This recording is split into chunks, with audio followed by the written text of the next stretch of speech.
Hello, good evening. Hello, bonsoir tout le monde, good evening, and welcome to our weekly Bible study from the French Church of Saint-Esprit, Episcopal Church in the Diocese of New York. I am Nigel Massey, the rector of the church. And Joris Bürmann, theologian in residence. Good evening, Nigel. Good evening. That was a speedy thing. Well, our internet cut off and it didn't save our slides. So I'm afraid they're not going to be the most aesthetically beautiful things you've ever seen this evening. But yes. Thankfully, Fred came to the rescue and restored the internet connection. Good evening, Fred. Bonsoir. Et merci. And good evening, Guillaume, as well. It's lovely to see you pop up in the streaming comments on the YouTube. We'll do our best to interact and reply. Sometimes you have far more interesting questions and comments than we've dreamt up in the time that we have. Yeah. So here we are, still in Luke. It's year C in the Episcopal Lectionary. We're on the 6th Sunday in Epiphany, that is this coming Sunday, and the reading for this coming Sunday, the Gospel reading, is Luke chapter 6, 17 to 26. Let us pray. Commençons par une prière.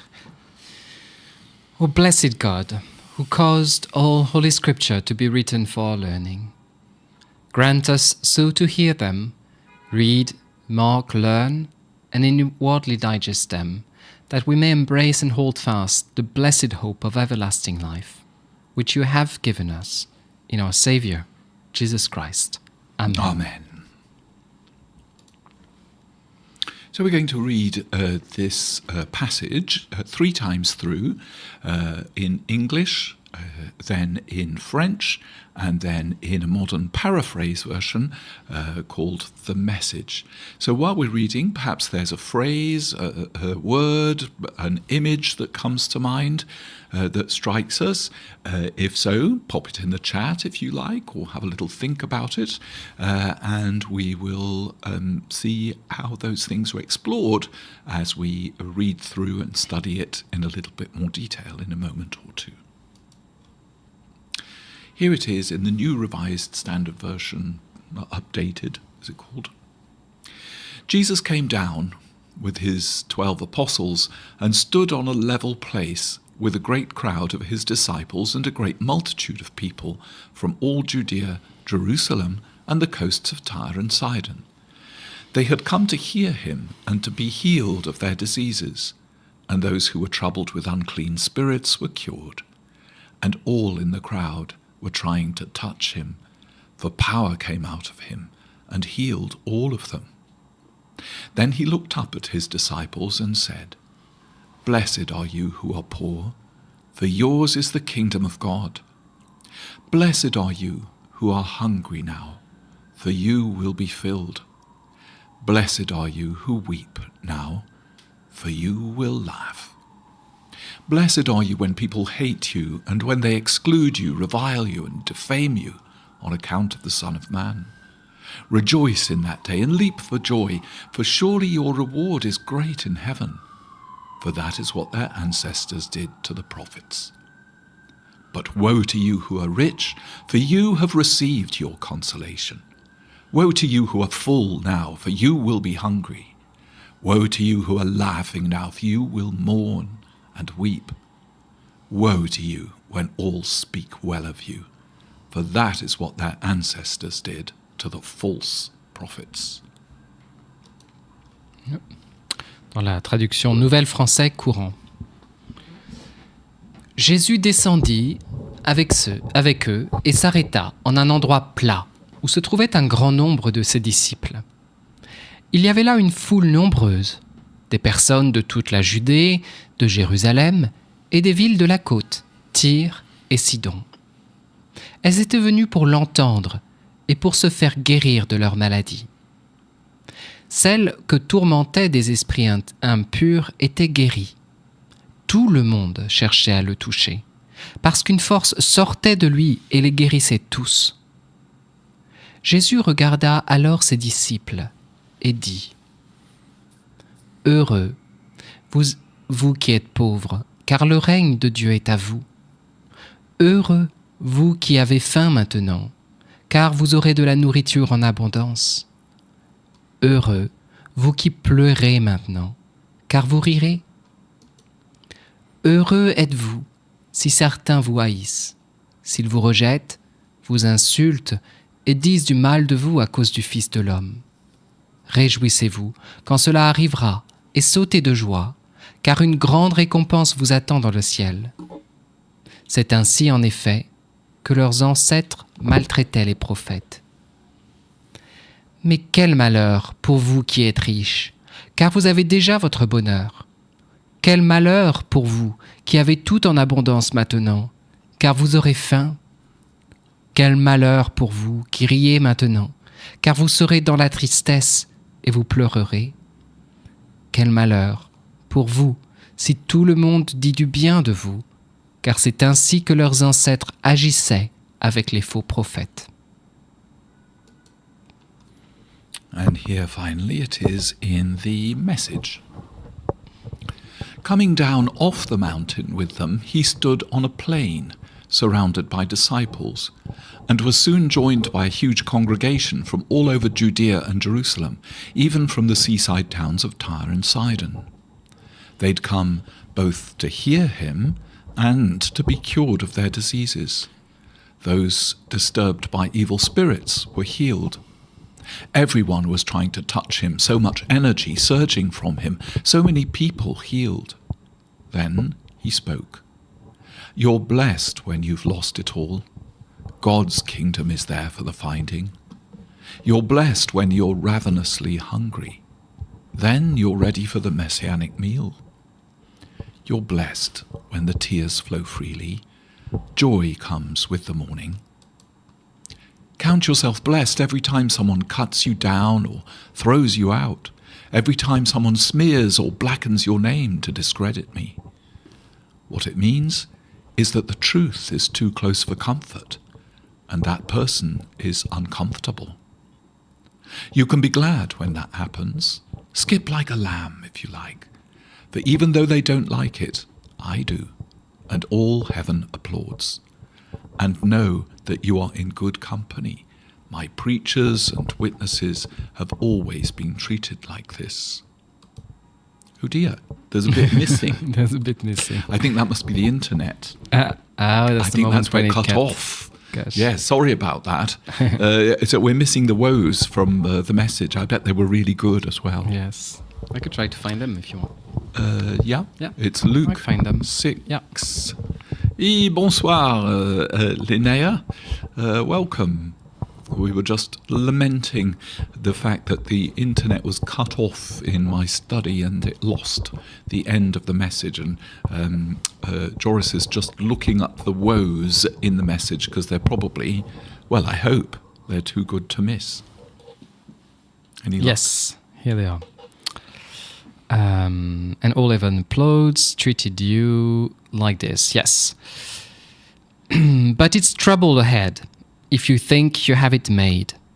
What you have is all you'll ever get. And it's trouble ahead if you're satisfied with yourself. Yourself will not satisfy you for long.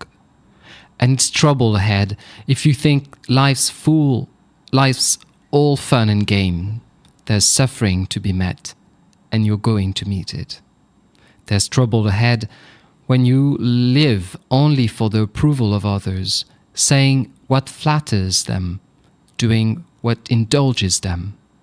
Popularity contests are not truth contests.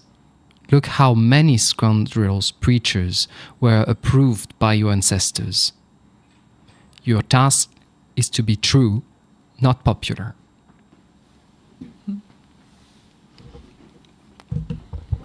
Well, there we are. Those were our 3 versions of the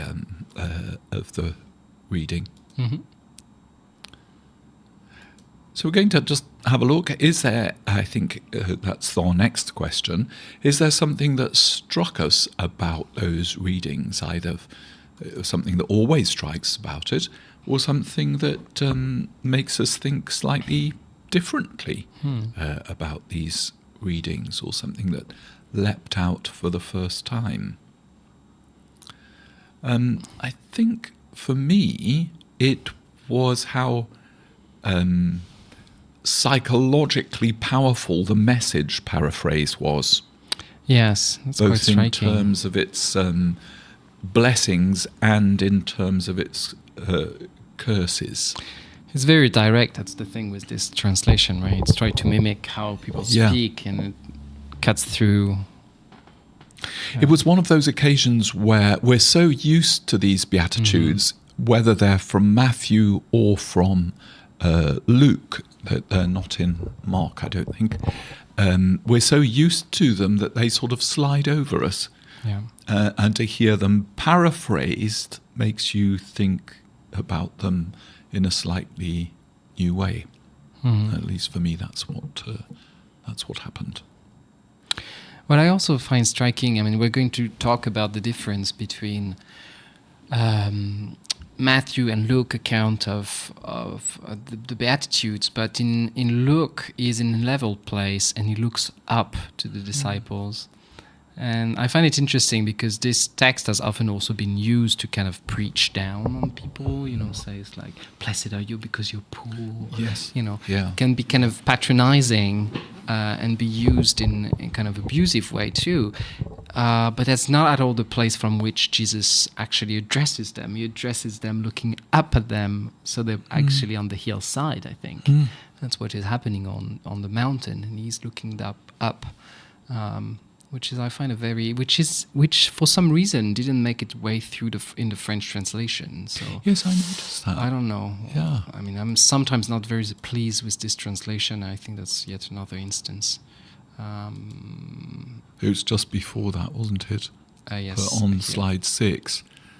Regarda alors ses disciples. Regarda. Whereas the Greek has lifted up his gaze. Lifted up his gaze Yeah. to the disciples. Yeah. Yeah. Yeah. Anyway. I think we might have a little slide of that in a second. Well, if you have If it anything that strikes you, yes. Yes, if there are any first thoughts there, if you wanted to type them into the chat or even type them in later on, we often look back. Yeah. The Episcopal Church recommends some questions for this week. This is over, I think, 3 years of Bible studies because the same one comes up every 3 years. So we have 3 years over 9 years. This is of thinking about it. So it's interesting to see sometimes how the questions change in 3-year cycles. With the people that they choose to do a little commentary on this. So here we are. In Matthew, Jesus teaches the Beatitudes from a mountaintop. Here, he looks up at the disciples in a large crowd. When have you experienced Jesus as beside you, and when has Jesus felt unreachable? Fair enough. Where we have to look up, or sometimes the mere proximity of somebody makes them feel unreachable. Well, it's an interesting question. How can you bring Jesus' style of preaching into your own practice of spreading the good news of the justice-seeking love of God? Would we happy with preaching the woes? Or do we want to leave that to Jesus? Or do we want to preach the woes? Sometimes when we preach, woe to you, blah, blah, it's very often those who we can afford to be at a distance from. Our political opponents, our social opponents. It's different if perhaps they're sitting in you a rarely pew. preach the woes to yourself, do you? No. Well, if we have low self-esteem, perhaps that's maybe. all we That's preach to ourselves, but then we miss out the Beatitudes too. Yeah. It's a question of balancing the two, which is not as easy as it might seem.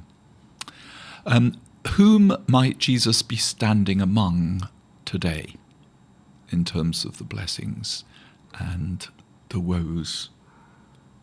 Good question. It's interesting that the crowd is made up of Jews, but also people who came from Tyre and Sidon, which are Yes, No, Phoenicians, Phoenicians, yeah. Mm-hmm. So it's a mixed bunch of people. It's not just the people of Israel. Mm. Yeah. Maybe there were Samaritans amongst them as well, as after all it's in that area that he's speaking. How can you support and amplify the voices of those who feel silenced or marginalised? That's something certainly that can be done individually, but it can also be done as institutions, I think. Just heard that the Episcopal Church has joined a petition to the government to stop immigration raids in churches, because the idea of this lawsuit is that this is inhibiting people from coming to church because whether they're documented or not, they feel that they're threatened by turning up to a place of worship, and it's stopping ministers from ministering to the full range of the congregation. Yes, an example, Jesus, something forgotten in ritual and legalism, that's right. He showed us how to pray and feel the presence of God. Yeah, for us to, how we commune with Jesus, not at a distance, but close. Sometimes our rituals and legalism push Jesus at a distance or something, so that he ends up talking down to us, not looking up or eye to eye. Yeah. This is just a little comment. The Mount of Beatitudes here, you can see, overlooks the Sea of Galilee, and this is where he preaches from in Matthew. In fact, there's a little church of the Beatitudes up at the top there. You can see the dome on the skyline, and on the left there, it's where Jesus is supposed to have stood in Matthew's Gospel, overlooking the Sea of Galilee, and the disciples gathered below on that sloping hillside. You can see it's just to the left of Capernaum, on the north side of the Sea of Galilee. Just there. So that's what it looks like today. That's where Matthew says he addressed the crowd. And in the next slide, I think, this is the Sermon on the Plain. So there's the Sea of Galilee in the background. It's in the plain below the hillside. Have they really built a stage there? And they built a stage. I don't think it's permanent. Oh, I see. It looks as if it could be some sort of the scenery is beautiful. Or something. It is, isn't it? It's quite a misty, rainy sort of day. Reminds me of the Rassemblement du Désert. Yes, the number of people. in France. So you can see it's certainly capable of holding quite a crowd. If there weren't, olive trees and other plantations around at the time, who knows? Interesting. There we are. It's just two perspectives on the thing. So we left last week a look with Luke. Our gospel was Luke 5, 1 to 11. And now we've jumped to Luke 6. Starting at 17. Yeah, starting at 17. So you might wonder, if you try to follow along as we're reading the whole gospel this year, what happened in between. So it might be interesting to just, fill the gap before we actually dive more into our text. So there are a couple of, between our reading of last week, the miraculous draft of fish, and today's reading, there has been a couple of key events that have taken place in Jesus' early ministry, moments of revelation of his power to heal, as we see that explains also why people come to him in our passage, because there has been miraculous healings happening since this draft and his calling of Peter and some other fishermen. So there has been miracle healing, the healing of the man with leprosy. He's been also forgiving and healed a paralyzed man. So the ministry of Jesus has been one of bringing reconciliation, bringing peace, by restoring people's bodies, but also reintegrated within the community. So this sermon, which has a very loaded political and economical content, comes in the wake of all of this. He's also called an interesting man in this regard. He's called Matthew Levy. Here you see the painting that's in St. Louis of the French in Rome that we saw, Nigel and I, a couple of weeks ago, the Call of St. Matthew by Caravaggio. And that's depicting actually the tax collector Levy, who is called by Jesus, and then he eventually enters his home and eats with them, which leads to another questioning and criticism from the Pharisees, who say that he should not be eating with sinners. And Jesus then explains more about his mission as one of reconciliation.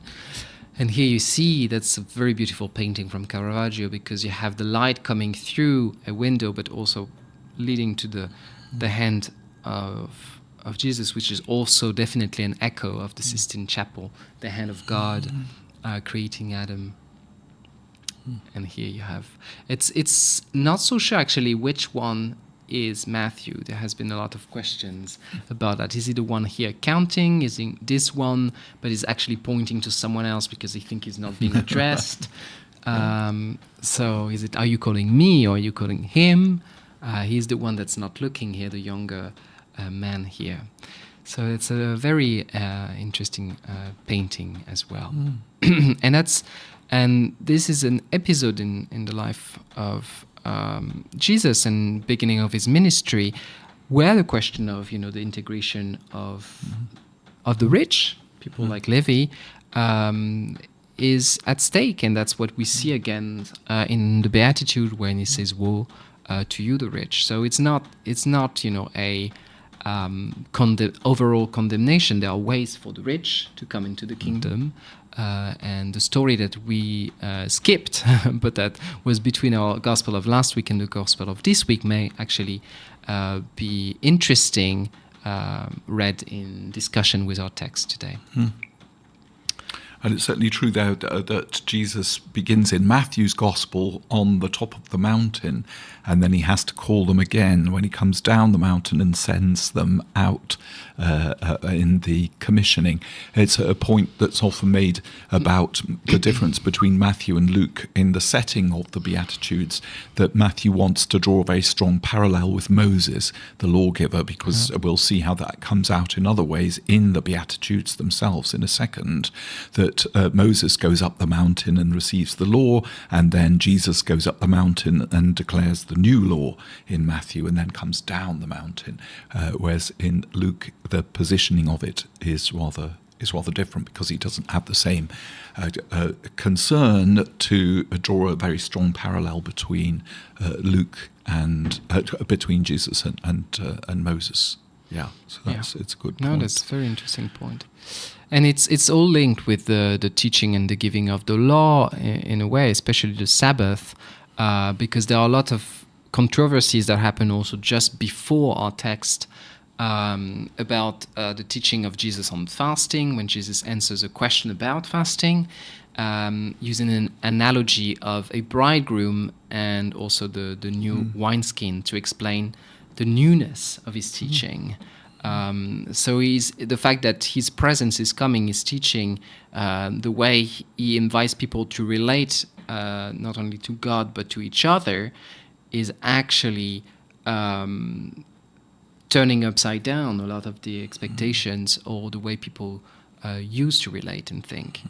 So it's tying it into some of the vignettes we had just before our text, is actually preparing the Sermon on the Mount, because it's tying it with this like turning upside down of the kingdom, and also the idea of the fact that Jesus is coming is kind of a jubilee. It's a general pardon that's being worked out through also social, economical structures. And that's why there are also all these controversies around the Sabbath in Luke 6, at the beginning of Luke 6, because Jesus and his disciples are criticized for picking grain on the Sabbath, that is working, but actually working for their subsistence, to live on and to be fed. So there's also this question, like what type of law can you break if it's for the sake of a form of survival or justice or work for the kingdom? And there's all these questions about poverty as well, and justice. If poverty is such a if Jesus addresses also all these woes, is because as we'll see, God commands to Israel to take care of the poor and to provide for the taking care of the poor through law and through economic justice. Very minute ways of actually ensuring that the poor are taken care of and empowered. So there is finally at the end of just before the Sermon on the Mount, there's the choosing of the 12. And Jesus prays all night on the mountain before selecting 12 disciples to be his apostles. And then you have this teaching where the apostles are addressed, but amongst the crowd as well. So I think it's interesting to see all these vignettes because they help It's a great framework, isn't it? Yeah. Because in Matthew, sometimes as you read it through, it feels like the Beatitudes have come as a bolt from the blue all of a sudden, and they're very striking for that reason. But here in Luke, they're striking for a slightly different reason. If you read what comes beforehand, how it's set in this context of the call of a rich tax collector who leaves his tax collecting table, and about whether we should be feasting now or fasting now. And as the comment says in the chat, what sort of law does Jesus want to keep, and what sort of law is he challenging? So these purity laws about what you're allowed to touch, or the purity laws that are very strict about what you can and cannot do on the Sabbath day, and what makes the Hebrews different and cleaner than other people, Jesus seems to be laying aside, but he goes to the heart of the business. Love the Lord your God with all your heart, your soul, and your strength, and love your neighbour as yourself. That key point in the Levitical. And he's always trying to cut through the hypocrisy of how people use the law to actually advance their self-interest or egos or domination on others. So it's interesting how he's broken some of those laws before he teaches the Beatitudes. That's true. So we can see some differences and some similarities between Matthew's Sermon on the Mount and Luke's Sermon on the Plain. So on the left-hand side of the screen there, you'll see that the core of this is the same. Both versions talk about love, they talk about mercy, they talk about humility, they talk about justice. Both have a version of the Beatitudes. So on both of them, we have blessings on the poor, on the hungry, on the persecuted. Both versions teach a sort of radical love. Love your enemies, do good to those who hate you. Both versions talk about hypocrisy, of judging other people, and insist on a self-examination before judging others. And both of them, interestingly, conclude with the parable of the wise and the foolish builders, the man that built his house upon the rock and the man who built his house upon the sand. But here's the differences. Matthew's sermon, as we've mentioned, is on a mountain, but Luke's sermon is on a level place. Matthew's Sermon on the Mount is over 100 verses long. It's longer. It covers, I think, 2 whole chapters of Matthew, if I'm not mistaken. In Luke's sermon, it's a lot shorter, just 30 verses in one chapter, I think. Matthew's sermon has 8 Beatitudes that emphasize spiritual qualities: meekness, mercy, purity of heart, making peace. In Luke's sermon, we have 4 Beatitudes, and they focus on the physically poor, they focus on the physically hungry, those who are weeping, and those who are persecuted. There's no getting round it in Luke. No saying, oh, well, blessed are you who are spiritually poor. You might have all the money in the world or no money at all, but you still could be spiritually poor. Luke says, no, blessed are you who are physically poor and who are physically hungry, not hungering and thirsting after righteousness. And Luke also includes these 4 woes that condemn the rich, that condemn the well-fed, that condemn the people who are now laughing, and condemn those who are praised by others. Yeah.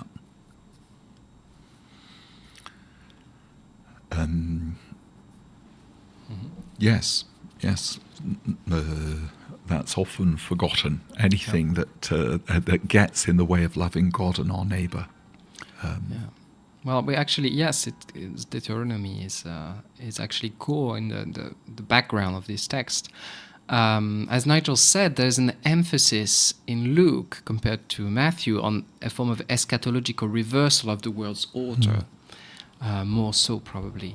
And there's more emphasis in Luke on economical and social reordering of the world, which really is highlighted by the reversal of fortunes between the rich and the poor. With this, first the binary creating the woes and the blessed, and then this twist, which is typical trait of Hebrew poetry and meditative poetry. This desire to often do this chiasms, and so here it's a wonderful example of Hebrew literature in many ways, in Greek. But it's also it can be understood also in the context of what has been called Luke's theology of Jubilee. I've mentioned that, or his theology of reversal. So it means that Luke is very much influenced by the Hebrew Bible's ritual and conceptions and practice of the Jubilee legislation and the Sabbath. That is this separate moment of time when you're supposed to deal with things and people differently and with God differently in ways of you're closer to God and you're being purified basically by this encounter that you have with God through worship. And the whole, not only you personally, but the whole society is supposed to come to term every now and then with its flaws, and receive the pardon from God and receive and be able to also forgive others. So there's a lot of legislation in Deuteronomy and Leviticus around Jubilee. It happens that actually certain traditions like the Roman Catholic Church still has this tradition of doing Jubilee every 25 years. And this year is a Jubilee year. So in Rome, there are... His Holiness the Pope Francis has opened 5 doors, I think. It's called Jubilee doors, Porta Santa, so holy doors, and there is an invitation to think about and pray and work, especially on those years in terms of forgiveness and getting closer to justice and to good treatment of others. He's opened one of the doors in one of the prisons of Rome, for instance. So it's a period of time that's just like the Sabbath, but extended to a whole year, is supposed to transform your relation to each other and to God. And that's definitely the background of the Beatitudes in Luke. But this coming Sabbath, this coming Jubilee, is Jesus himself. So there are a lot of jubilary, if you want, themes that shape Jesus' entire ministry that we see at play in Luke. And these passages outline the principles of debt forgiveness, for instance. We see it in like parables later, liberation and rest that are all central to the sabbatical year and the year of Jubilee in the Hebrew Bible. So it's definitely the stress that Luke is taking. Is, sometimes people say like he has more of a social justice reading of it. It's not so much social justice, you see, because he doesn't think in these secular contemporary terms. He thinks in terms of biblical social justice, that is a deeply spiritual one too, but is also very concrete. It's not messing around by saying everything is spiritualized. It's actual, practical. I mean, if you look up the laws around debt forgiveness in Leviticus and Deuteronomy, what God commands to his people, how the liberation of slaves, every now and then, I think every 7 years or something like that. There was 49 years, I think, 7 years, times 7. And at that point as well, all property reverted to its original owners, so nobody could build up a massive amount of land. Yes. It all had to America go back was to the Christian nation. Maybe you should take example. Yes, yeah, exactly. It's a really encouraging message at the moment as well, to think of the deeply rooted teaching of Jesus, and especially in Luke's Gospel, about setting the people free and not adding burden upon burden to people, but taking the burdens away. Yes. Yeah.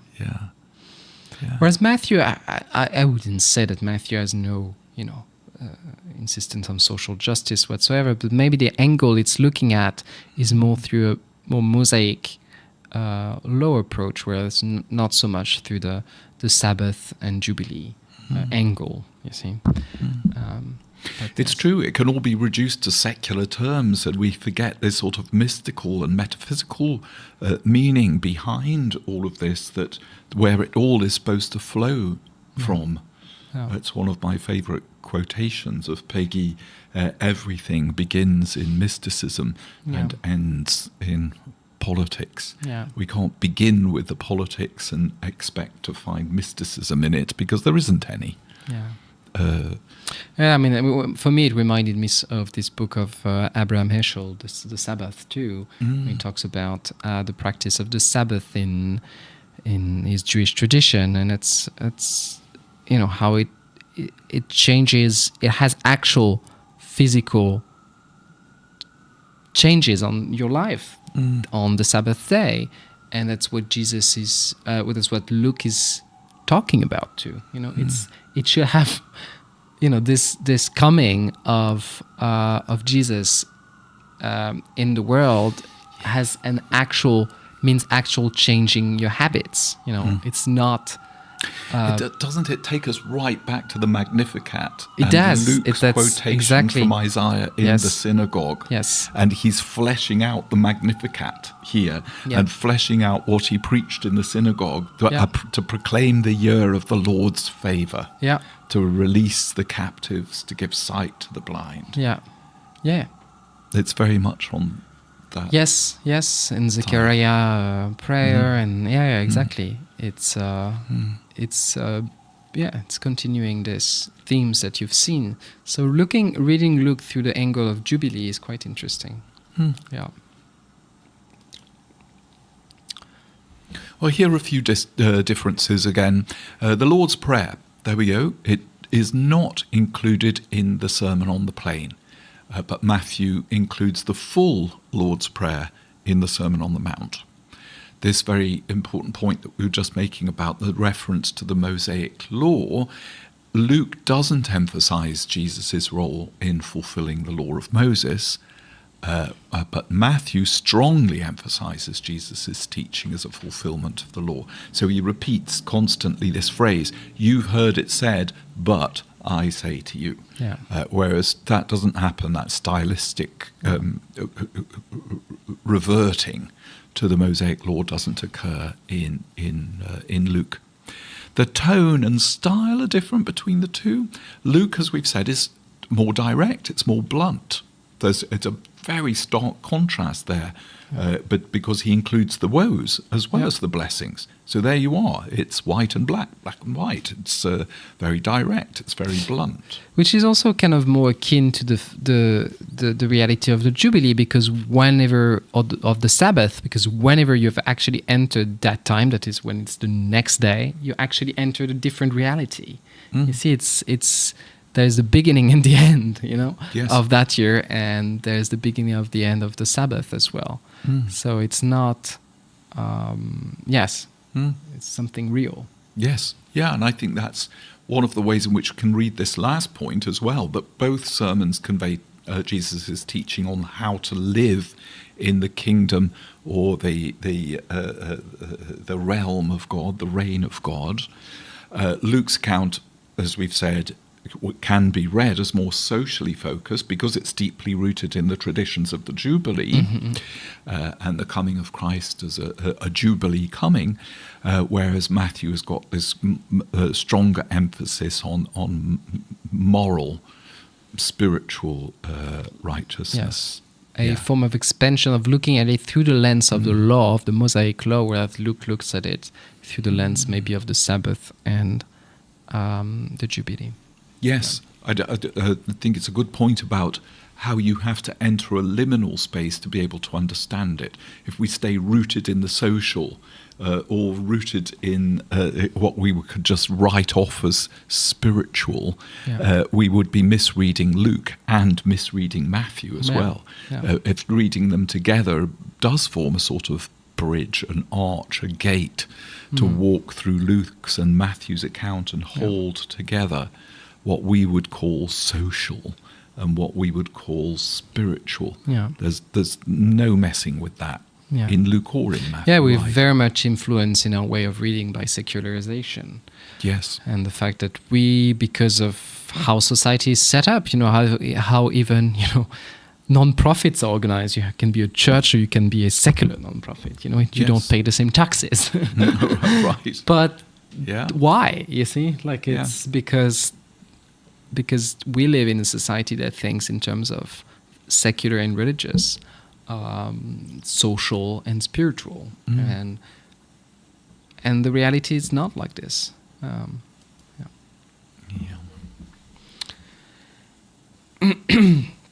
Luke also contrasts the condition of the poor and rich before God, and we've seen that, but the poor are the ones who don't have an easy way in the world. They are the powerless one. That's how really Luke describes them. But it's a physical struggling, you see, to have food, to have security.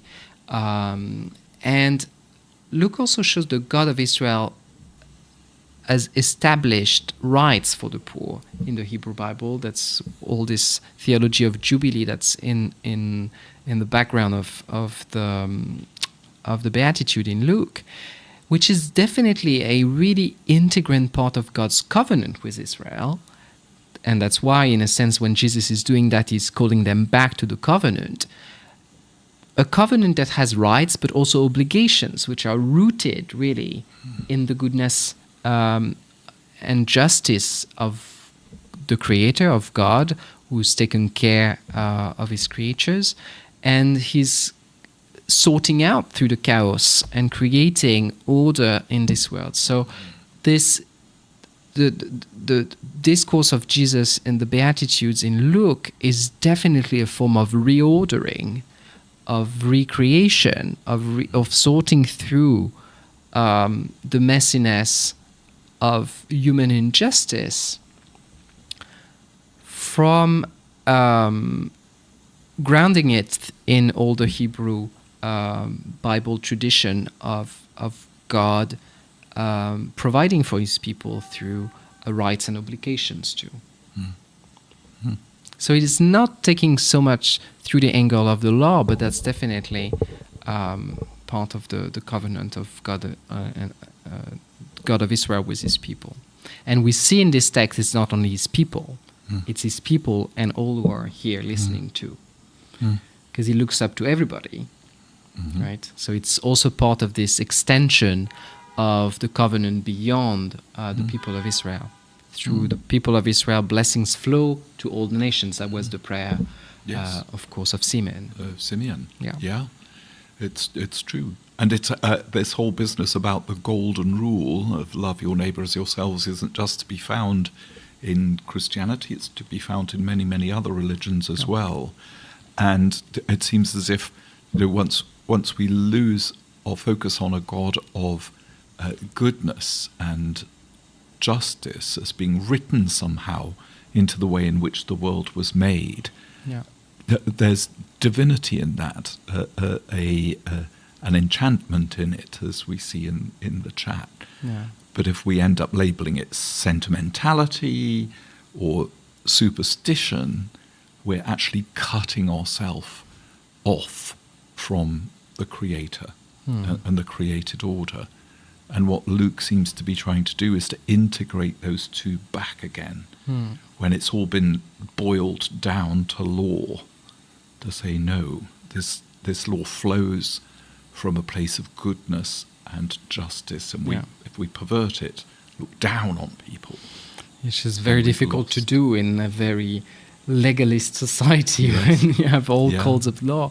I imagine if you open the Code Pénal to see to what extent all these laws are actually related to love is a very difficult job to do. It's a difficult job.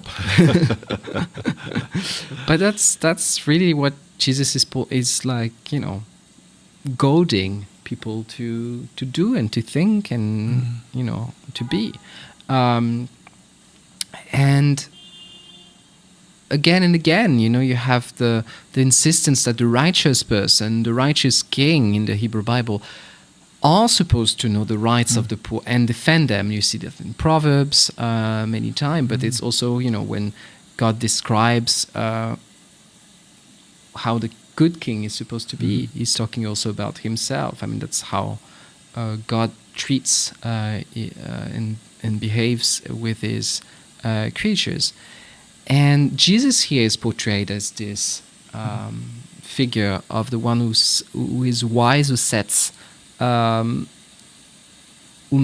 makes justice for the poor and sets counts right. Here you see the painting Les Glaneuses, the Gleaners, by Jean-François Millet, which embodies actually some of the law that you see at play, for instance, in the book of Ruth, when gleaning, the poor are allowed to glean after the harvest, which is a practice which is still a law in France. You can technically still glean after the harvest. So you're supposed to leave the wealthy people who have harvested the fields are supposed to leave the how do you call them, the ears of wheat, the ears of wheat that have not been kept on the floor for people to pick up.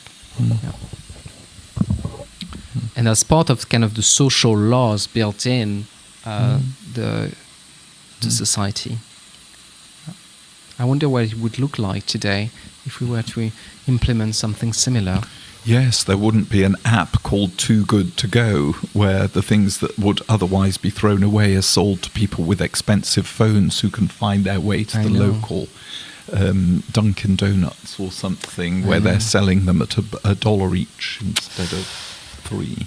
Yeah, I wonder if we should reinstall some gleaning laws. Right.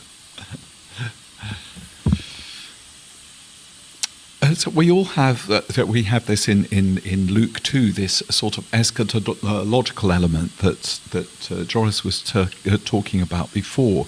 The Beatitudes are full of blessing, but as we know, anything eschatological in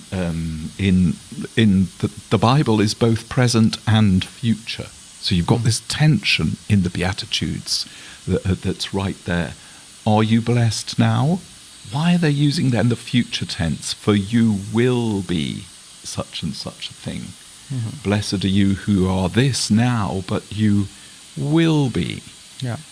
It's interesting, all the most interesting when you think that Jesus talked in Aramaic or Hebrew, where there is no such conception of present and future. No. You only have accomplished or unaccomplished. Yes. So here is probably using some form of an unaccomplished tense. Yes, unaccomplished. Which can be both present or future. Like an imperfect. Yeah.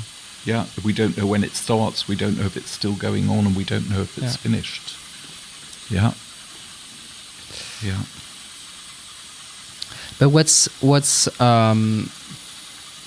at play there, though, through these eschatological promises, is that what Jesus is announcing, just like from a prophet in this moment, is both a future reality, but something that should shape and transform the present, just like the Sabbath and the coming of this justice. So there's a spiritual significance of release, of liberation, of dignity that he's revealing in the people, the poor. That's not at all divorced from socio-economical release from oppression.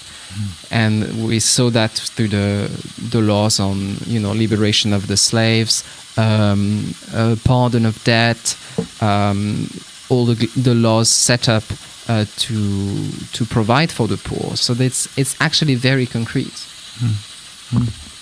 Linnea picked up a too good to go gelato. No regrets, absolutely not, especially when you think that they would have just thrown it away. Yeah. And you see that coming up also later with the parable of the unforgiving servant, for instance, in Luke. Oh yes, that's right. Yes, yeah.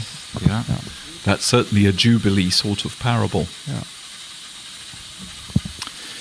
So here, the power of woes upon the rich. Here we have these woes as well as the Beatitudes, the blessings. These woes, why does Luke include them and Matthew leave them out? What's going on here in Luke? Well, it's supposed to impact the way that you behave now. It's a sharp reminder that though you may be in this state now, you will be in this state in the future. The coming judgment is happening if change doesn't occur. So it's another attempt at this reversal, this turning upside down of the world's values. And it's particularly striking in Luke's Gospel because we have the people who are currently suffering who will be blessed, and the people who appear to be blessed who will be suffering. So it's like a mirror image that we've got going on here.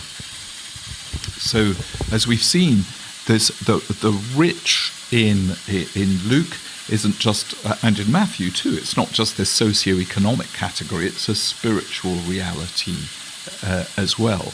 Those who appear to be rich in terms of the world are eventually considered poor. That really stuck out, didn't it, in the Message translation that we had earlier on. We're competing with the radiator, unfortunately. Can they barely hear you, Nigel? You're just sitting next to me. The steam is hissing out of this thing in a very wasteful way. And we can certainly see in Proverbs, in 1 Samuel, as we've already said, wealth is supposed to be used to care for the poor and to carry out the kingdom work of God in the world. A good king is not one that snatches lambs and land from other people, as we see very often in 1 Samuel and in 1 and 2 Kings, for instance, where the contrast is between the good kings who know how to take care of the people and the bad kings who steal and exploit the poor and overlook the misdeeds of the priests in the temple who are practicing simony and stealing the offerings to benefit their own families. It's a very systematic theme there in 1 and 2 Samuel and 1 and 2 Kings.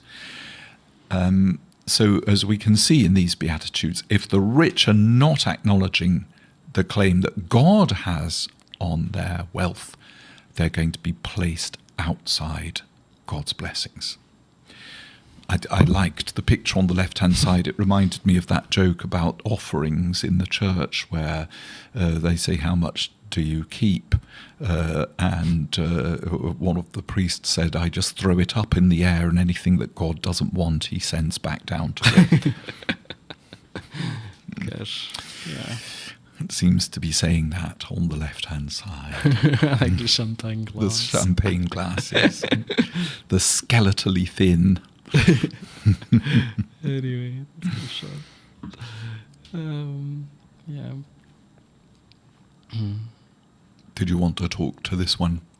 Well, the Beatitudes and woes, I mean, that's in Jesus' speech, what they do is that they're supposed to be like an aiguillon. How do you say that? A needle. A needle. A prick. A prick, like a goad. A goad. A goad. That would comfort the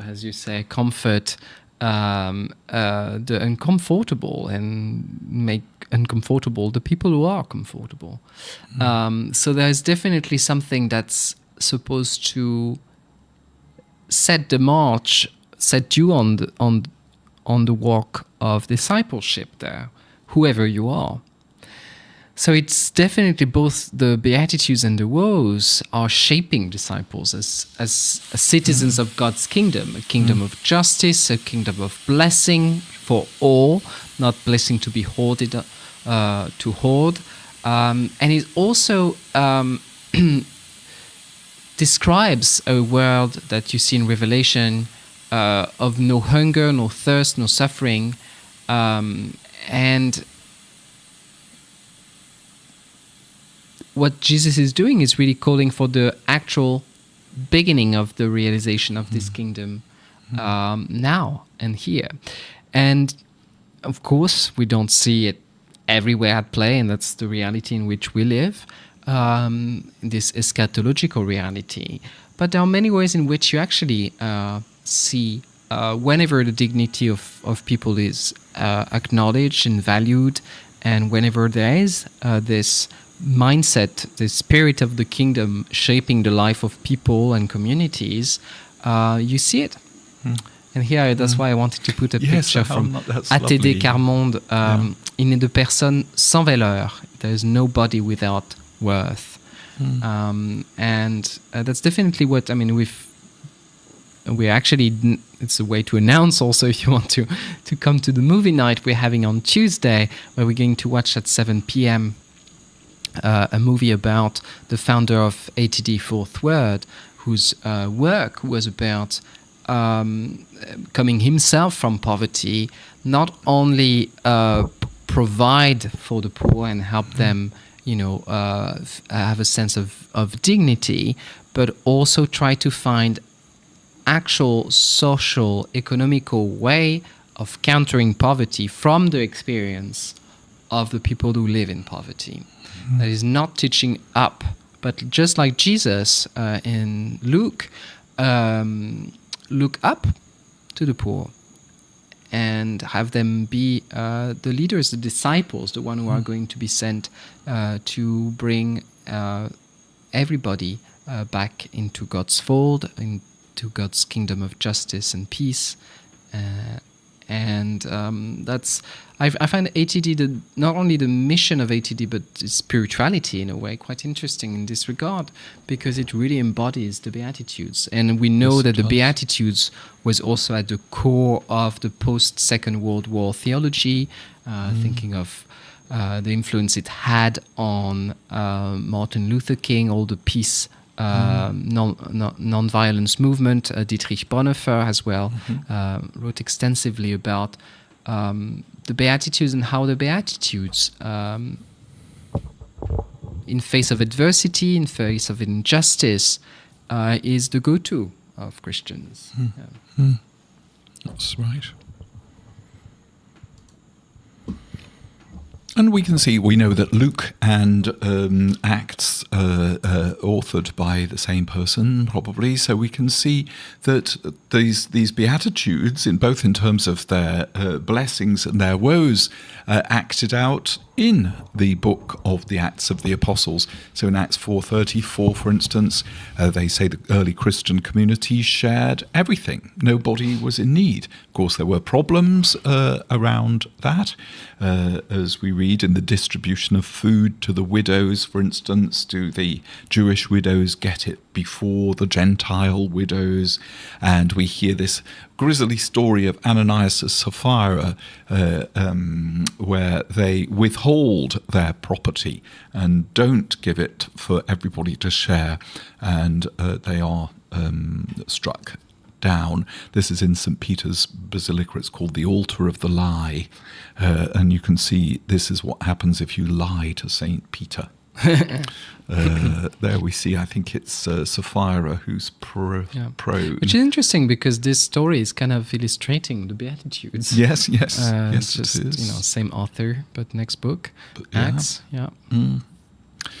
So the modern church isn't bound to follow the exact method of the Jerusalem church. We did have a reader of this particular passage before I arrived, actually.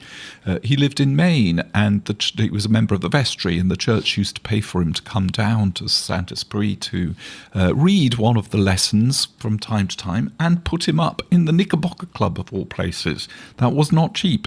And he was asked to read Acts 4:34 when it says that all the believers shared everything in common, and he said, "I'm not reading that, it's communist."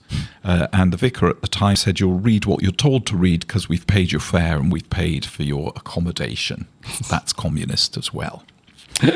So it was an interesting encounter.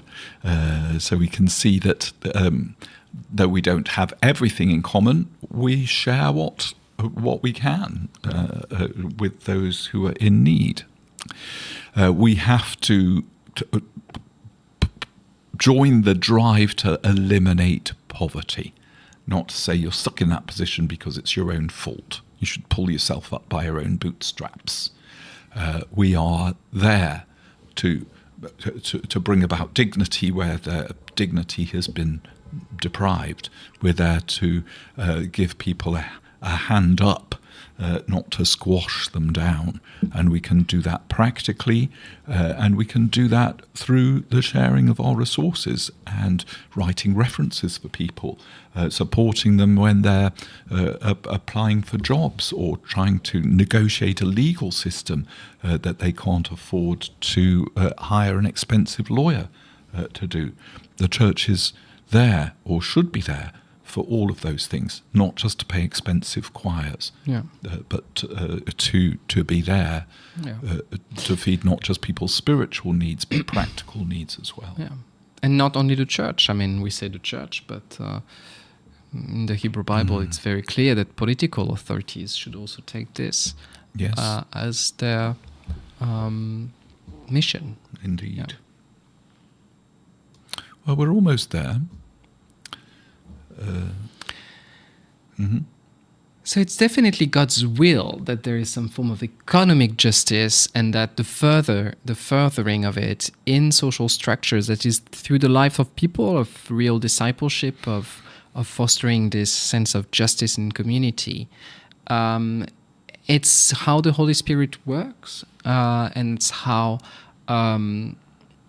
is always worked, as we see in the Hebrew Bible, how we see in the Beatitudes, as we see it today, and we've seen it all through also the 20th century. The method, the way you work this out, depends really much on the context in which you are, of course. But there is no such thing as like, that's, as the story you just said, you cannot use buzzwords to say, to not actually listen to what God has told us to do. So you cannot hide behind the fact that it would be communist or something like this. There is definitely a form of valuing human dignity and making sure that there is a sharing into the wealth and the blessings of God That's what God calls us to do. And here you see two examples of that. I mean, Eleanor Roosevelt, with the Declaration of Human Rights, she was chair of the committee that designed the Déclaration universelle des droits de l'homme it was, I think, published officially, accepted by the UN in 1948. Mm-hmm. And here you see, so she was a devout Christian Episcopalian, and definitely your sense of discipleship is what should direct the way we engage with each other, the way we treat each other, the way we also spend our money, and the way we also, as a community, be it the church or a nation or a city or any other non-profit you belong to, foster this spirit of economic justice is at the core of our vocation as Christians. Here you see also a poster of the Methodist Church in the UK. Many churches have developed. I couldn't find something equivalent of the Episcopal Church. The diocese probably had something. Those sustainable development goals. Yes, that's probably. the sustainable development goals, It was I the think. Millennium Goals at one point that were adapted as well. Yes. Yeah.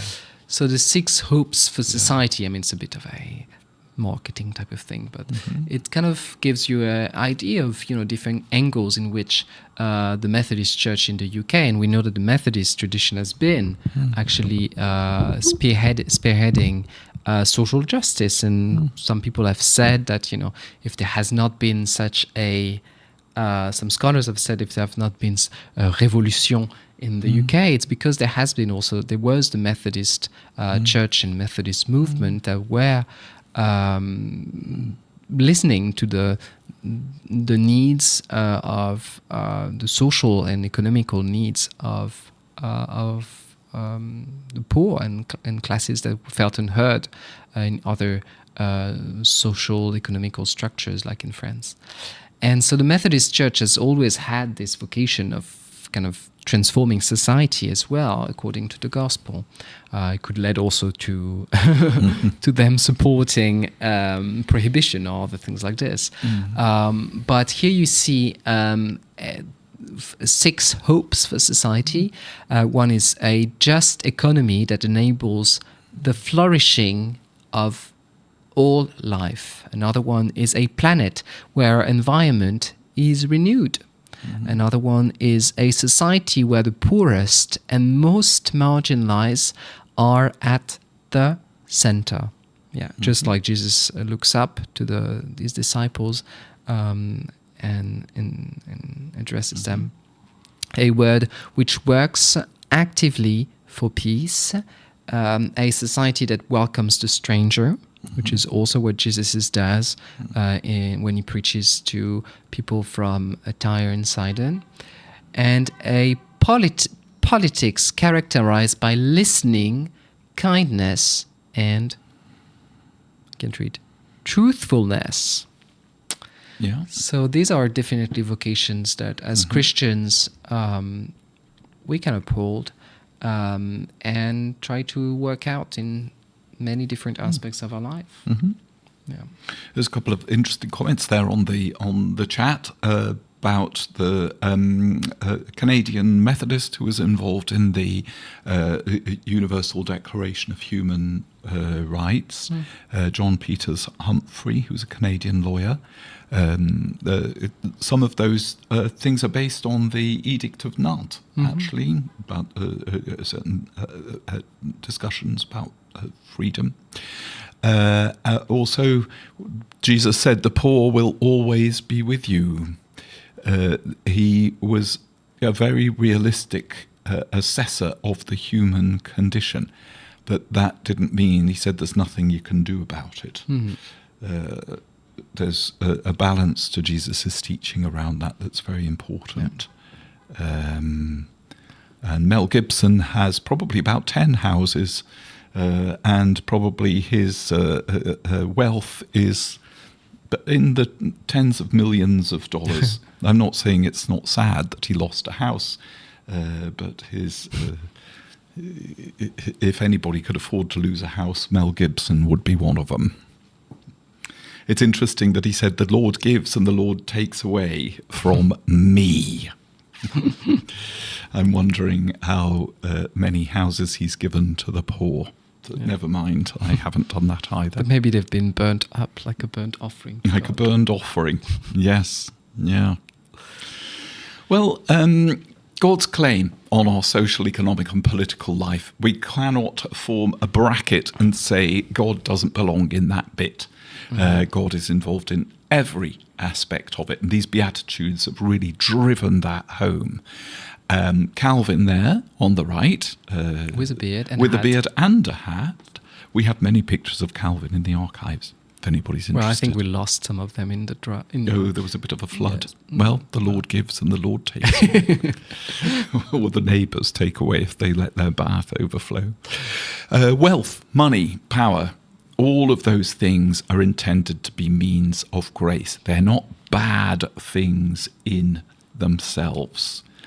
But if we get passionate about them and think that they belong to us, and or that God has gifted them to us because we're good people, then we've really lost the point of what Jesus is saying in these Beatitudes. Yeah. Through wealth, through money, power, the needy should experience God's care and favour as well. These are not things for us to hoard. When we share, indeed, we all win. Exactly. Interestingly, Calvin had a good go at the Bible and its teaching about Jubilee year and interest. And in fact, he was the first Christian theologian to allow interest on loans. Before that, it was forbidden. But Calvin overturned the law in the Hebrew scriptures to allow interest, which before it had not been allowed, which is why there were many Jewish people who gave loans to Christian kings that were often not repaid. But Calvin limited the use of it. He wasn't saying that it was going to be a free-for-all. He said that it was legitimate to charge interest, but you could not charge the poor interest. Well, no housing crisis and bust-up economy like we had in 2008 there, had the Calvinists in America and the bankers across the world actually paid any attention to what Calvin said. He believed that the people who were lent money should profit more from being lent the money than the lenders do. That's the balance of the thing that should be kept. And he believed also that legal maxims on interest should be obeyed. You couldn't overcharge interest. So indeed, he, like many theologians before and since him, have said the Hebrew scripture says this, but we don't think slavery is a good idea. The Hebrew scriptures say you can't eat this, but we say you can eat all of these things. The Hebrew scriptures say this about divorce, but I say this.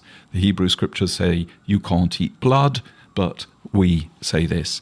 The Hebrew scriptures say you can't lend money at interest, but we say this. But it's interesting to see how Calvin hedged this round with the Beatitudes in mind. I particularly like this idea that if you lend money, the borrower should profit more than the person who lends. Yeah. Interesting. And indeed, as Fred says, how can we interpret the Beatitudes through the lens of migration and the economy of the world, instead of cutting off help to those who would benefit? All we need is two, a male and a female sheep or goat, and it will change our life. The borrowers will gain far more than the lenders might do from that. Well, we're coming to an end, so we need to zip through the disciples' responsibility with wealth. So that's a summary of what we've said. Yeah. That as Christians and followers of Christ, Jesus called disciples to demonstrate the appropriate use of wealth. And the time of Jubilee, that's the year of the Lord's favor, has begun through Christ. That's what Luke is hinting at, is really saying. And Jesus addresses woe to disciples and also, I think, to societies that ignore God's claim on their wealth. So there's definitely a strong statement of Jesus there in terms of the coming of God's justice through economical structures as well. I think that was our last word. Good. That's our last slide. Yes, one of the windows is open. Otherwise, we would be melted in a puddle on the floor, and all you would be able to see was the background. Yes. It's boiling hot here, so we're sharing our heat with the people outside. And since the wheel to turn off the thing is wonky, it doesn't turn off. Yeah, it won't turn the heater off. Yeah, it's not possible. Anyway, they're broken. Thank you for bearing with the hissing and the sirens. Yeah. Well, if there are any further questions, it's been a nice, lively chat in the feed. Thank you, everybody, so much. That was really fun to read and gained a lot of insight into those readings that we wouldn't have thought of, especially since we didn't have all the time that we needed because of the my problems with the internet. But there we are. We shall overcome. Yes. Good. Well, we're going to wish you all a good evening. Passez tous une très bonne soirée. Oui. And if you'd like to join our Zoom chat afterwards, then you'll be able to find the link on the red button in the email that was mailed out to you earlier on today.